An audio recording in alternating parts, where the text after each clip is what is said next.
ನಮಸ್ಕಾರ ಸ್ನೇಹಿತರೆ. ಸರ್ಕಾರ ನೌಕರಿಗೆ ಬಂಪರ್ ಗುಡ್ ನ್ಯೂಸ್ ಏನಂತ ಹೇಳ್ತೀನಿ. ಅದಕ್ಕೂ ಮೊದಲು ನಮ್ಮ ಚಾನಲ್ ದಯವಿಟ್ಟು ಸಬ್ಸ್ಕ್ರೈಬ್ ಮಾಡ್ಕೊಂಡಿರೋ ಒಂದು ಲೈಕ್ ಕೊಡಿ ಸ್ನೇಹಿತರೆ. ಏನಂದರೆ ಏಪ್ರಿಲ್ 1ರಿಂದ ಕೈಗೆ ಬರುವಂಥ ಸಂಬಳದಲ್ಲಿ ಹೆಚ್ಚಳ ಆಗುವ ಸಾಧ್ಯತೆ ಇದೆ.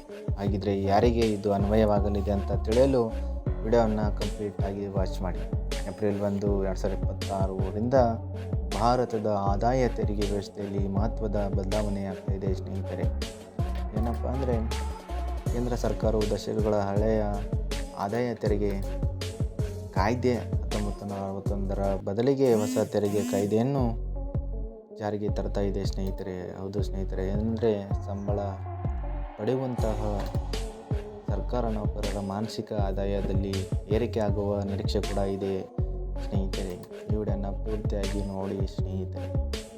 ಇನ್ನು ಹೊಸ ತೆರಿಗೆ ಪದ್ಧತಿಯನ್ನು ಆಯ್ದುಕೊಳ್ಳುವವರೆಗೆ ಇದೀಗ ನೀತಿಯನ್ನು ಸಡಿಲ ಮಾಡಲಾಗಿದೆ. ವಾರ್ಷಿಕ 12 ಲಕ್ಷದವರೆಗೆ ಆದಾಯ ಹೊಂದಿರುವವರು ಯಾವುದೇ ತೆರಿಗೆಯನ್ನು ಪಾವತಿ ಮಾಡಬೇಕಾಗಿಲ್ಲ.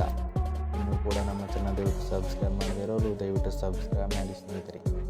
ಸೆಕ್ಷನ್ 87 ಅಡಿಯಲ್ಲಿ ಸಿಗುವ ರಿಯಾಯಿತಿ ಇದಕ್ಕೆ ಪ್ರಮುಖ ಕಾರಣ. ಅದೇ ರೀತಿ ಸಂಬಳದಾರರಿಗೆ ಸಿಗ್ತಾ ಇರುವಂಥ ಸ್ಟ್ಯಾಂಡರ್ಡ್ ಡಿಡಕ್ಷನ್ ಮೊತ್ತವನ್ನು ಕೂಡ 75,000ಕ್ಕೆ ವಿಧಿಸಲಾಗಿದೆ.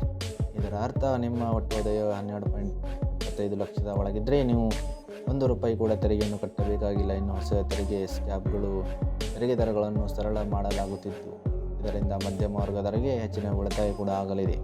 ಸ್ನೇಹಿತರೆ, ಈ ಮಾಹಿತಿ ಇಷ್ಟವಾದಲ್ಲಿ ನಮ್ಮ ಚಾನಲ್ ದಯವಿಟ್ಟು ಸಬ್ಸ್ಕ್ರೈಬ್ ಮಾಡಿಕೊಂಡು ವಿಡಿಯೋ ಒಂದು ಲೈಕ್ ಕೊಟ್ಟು ನಿಮ್ಮ ಫ್ರೆಂಡ್ಸ್ಗಳಿಗೆ ಶೇರ್ ಮಾಡಿ ಸ್ನೇಹಿತರೆ. ಮತ್ತು ಏನೇ ಡೌಟ್ ಇದ್ದರೂ ಕಮೆಂಟ್ ಬಾಕ್ಸಲ್ಲಿ ಕಮೆಂಟ್ ಮಾಡಿ, ನಾನು ನಿಮಗೆ ತಿಳಿಸ್ಕೊಡೋ ಪ್ರಯತ್ನ ಮಾಡ್ತೀವಿ ಸ್ನೇಹಿತರೆ. ಹಾಗೆ ಈ ವಿಡಿಯೋ ಲೈಕ್ ಕೊಟ್ಬಿಟ್ಟು ನಿಮ್ಮ ಅನಿಸಿಕೆ ಅಂತ ಹೇಳಿ ಕಮೆಂಟ್ ಬಾಕ್ಸಲ್ಲಿ ಕಮೆಂಟ್ ಮಾಡಿ.